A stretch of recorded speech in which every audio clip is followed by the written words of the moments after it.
This is how you build a massive online business with little to no money. I'm Bilyeu for Goalcast. I co-founded the billion-dollar company Quest Nutrition, which was named by Inc. magazine as the second fastest growing private company in America in our fourth year in business. In our first 3 years alone, we grew by 57,000%.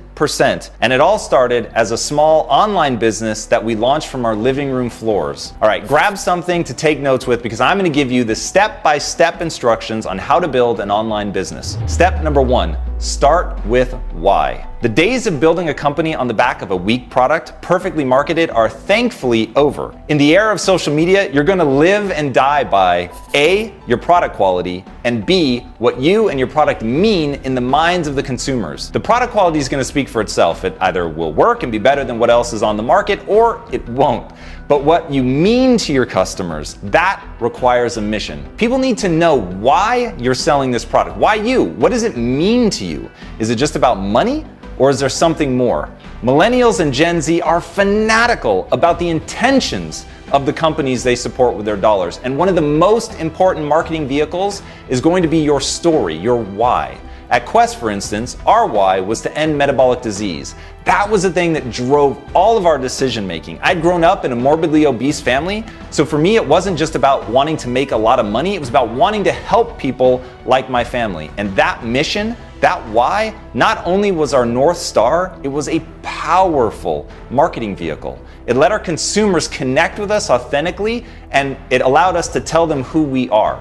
Because of that, they could feel good about supporting us and recommending us to other people. The other reason that starting with your why is so important is that you're going to need something other than money, I promise you, to see you through the hard times.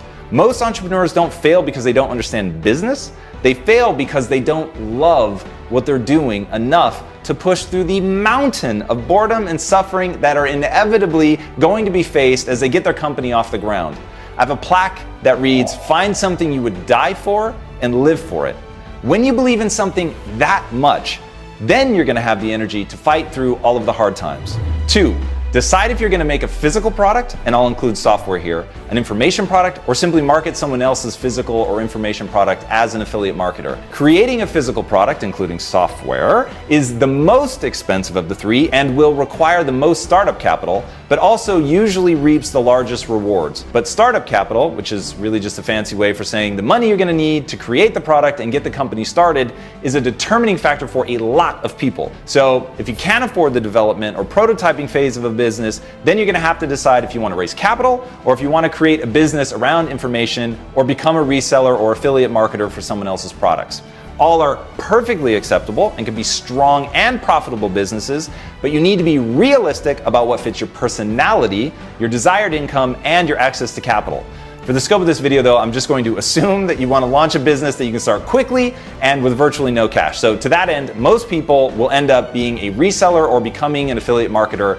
So I want to define those two a little bit more closely. A reseller is somebody who buys an already made product at a discount and sells it at a markup. Think of Amazon. They are a reseller on steroids. In the beginning, they didn't make any of their own products. They bought products off of other people and sold them on their website. Now, admittedly, that's an oversimplification, but to avoid getting bogged down, I'll leave it at that for now. The upside of being a reseller is that you get to sell a product that you really believe in, that solves a real problem, and that the company is probably working hard to promote on their own in addition to your own efforts. The downside is that to get that discount, you may have to buy in bulk and you almost certainly have to hold inventory. And that means you're upfronting cash. Also, you'll have to fulfill the orders yourself, and that can turn into a real beast as your sales grow. An affiliate marketer, on the other hand, while it's a lot like a reseller, you don't have to buy and hold inventory. You simply do the marketing and then you send people over to the manufacturer's sales team, either via the web or phone or whatever means the company wants their leads to come into them. They do the work of closing the sale and then they send you a commission check on every sale that they make from the leads that you send them. Again, I'm really simplifying here as there are several flavors of this, including drop shipping, where the customer's entire experience is with you from beginning to end, but all fulfillment and logistics are handled by the manufacturer. But that at least gives you guys a couple of the different possible avenues that you can head down, at least at a really high level. 3, solve a real problem. Whether you decide you want to create a new product, build an app, or market someone else's product, make sure that a huge part of your decision-making process is whether or not the product you plan to create or back solves a real problem that a lot of people have.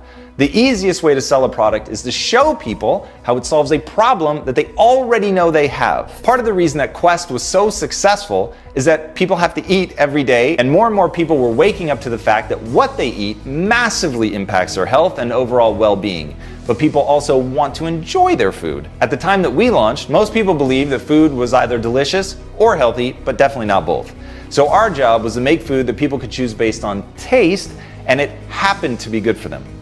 Once we had done that, one of the most powerful growth strategies that we had was just giving the product away. Once people tried it and saw that it was both healthy and delicious, then we had a customer for life. Step 4, let's talk about sales and marketing. Once you have the product that you're going to sell, now the process of no BS execution begins. Remember, only execution matters. Don't be overly precious about your ideas. Tell anyone and everyone who will listen what you are up to. You never know who's going to be able to help you. As a quick primer, think of marketing as letting people know that your products exist, what problems it solves, and how they should feel about themselves if they use your product. We could do a whole masterclass on that sentence alone, so for now, I'm just gonna leave it at that. If marketing is awareness and meaning, sales is actually getting people to pay for the product. Before you can go too far with sales and marketing, you need to pick a name for your company. Personally, even if I were merely being a reseller or affiliate marketer, I would make sure that in the marketing of that product, I insert my company's brand and personality. I would not try to be an invisible middleman. A big part of the reason for this is that I don't want to be beholden to just one manufacturer if I can at all avoid it. I want to represent an industry. Take Thrive Market as an example. Their why, their mission, is to help people find the highest quality healthy foods. If one manufacturer goes away, they simply move on to someone else. Their business isn't beholden to any one company, so diversify just like they do wherever you can. And when you're picking your name, make sure it's something that lets people know what you're about. It should be broad enough to cover the industry that you represent, but not so generic that no one knows what you do. Thrive Market, again, is a great example. Their name makes sense with their mission, but it's not something hyper-specific like Vegan Market, which is very limiting in its scope. When choosing a name, make sure it's something that you can really own. And by that, I mean make sure it's not too common. You want something that you'll be able to get the social handles for and that you can really own from an SEO perspective, and SEO is search engine optimization. Also, pay attention to the associations that people have with the name. Make sure it says something to people that you want it to say. When I was naming our new company, Impact Theory, which is a media company designed to give people an empowering mindset, I originally wanted to call it Mission House, but when we ran the name by focus groups, they all said that it made them think of a soup kitchen for homeless people. So we went back to the drawing board. Once you have your name, step 1 of marketing in this day and age is social media. 5 or 6 years ago, I would have said that step 1 was your website, but now, no question about it, it's your socials. You need to embrace that if you're going to sell today, you must become an effective content creator, and all of your marketing should be value add. When we started Quest, our whole mantra was that the first rule of Quest marketing was the same as the first rule of Fight Club. You didn't talk about Quest. We just wanted to create something that was of value. What exactly you're selling is going to determine which platforms you'll focus on, but no matter what you focus on, you want to make sure that the content in and of itself is interesting. Now, the most obvious and universal platforms are Facebook. For all the drama around Facebook these days, it is still the 800-pound gorilla. Not only does their user base dwarf everything else, their back-end marketing tools will help you reach your target market with a high degree of specificity, which means you're going to be able to keep your costs really low. Instagram. Insta is great for establishing the look and feel of your company and giving people that bite-sized content that they can snack on. It is super visual and super simple to use and interact with people, and they continue to update the platform to make selling easier and easier. Twitter. Whether it's dying or not is up for debate, but regardless of whether it lasts another 5 years, right now it is the platform for direct conversational contact with your potential customers. It is super real-time and a great place to see what's on the minds of your customers right then at that moment. It's a great place to keep your finger on the pulse of your brand sentiment, and paying attention to that is absolutely critical. YouTube. This is the hardest to build, but the one, in my opinion, with the deepest impact. At Impact Theory, our average view duration, the amount of time that people spend watching one of our videos, is about 15 minutes. On Facebook, for the same video, it's around 5 minutes. So the same video gets 3 times the amount of engagement just based on a different platform. Let it go without saying that to leverage social media, you really have to make awesome content. Your content has to add value to people. People should want to watch your content in and of itself, regardless of whether or not they want to buy your product. Masterclass, to me, if you guys haven't seen these ads, they're incredible. They are the best example of this that I have ever seen. I have never taken one of their courses, but I watch all of their trailers. Even their trailers, just by themselves, are awesome, and I feel like I'm learning something. That is value-add marketing at its finest, and it is the only kind of marketing that works in today's world. As you're building out your socials and developing your social strategy, you need to also get your website up and running. Social channels are way powerful, but you're renting your audience from the platform. You don't own them, and the platform could go out of business or simply decide that nothing is free anymore, and that is for sure the direction that Facebook and IG are going. Your website, and especially your mailing list, are how you're going to build something that no one can take away from you. It's the place where you get to have a direct relationship with your audience. Make sure that your website is engaging and sticky, and you do that by creating custom content that they can only get there, and make sure that you have some amazing free content to entice people to sign up for your newsletter. The old adage is that it takes 7 touches to get a conversion.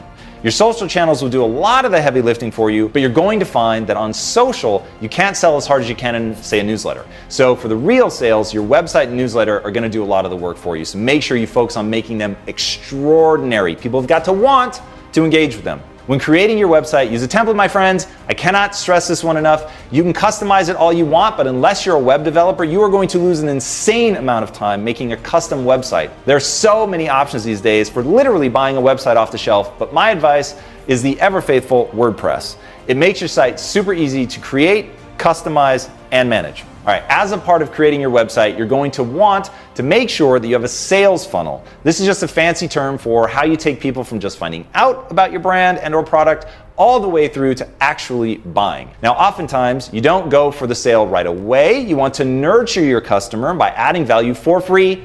Can't stress that enough, for free, and then simply making them aware of your product offerings once they realize what you're all about, that you're all about value creation, and that they can trust you. Because once they trust you and know that you only offer things that are of the highest quality, they are way more likely to do business with you. Once your website is up and running, you'll want to wire it to handle transactions.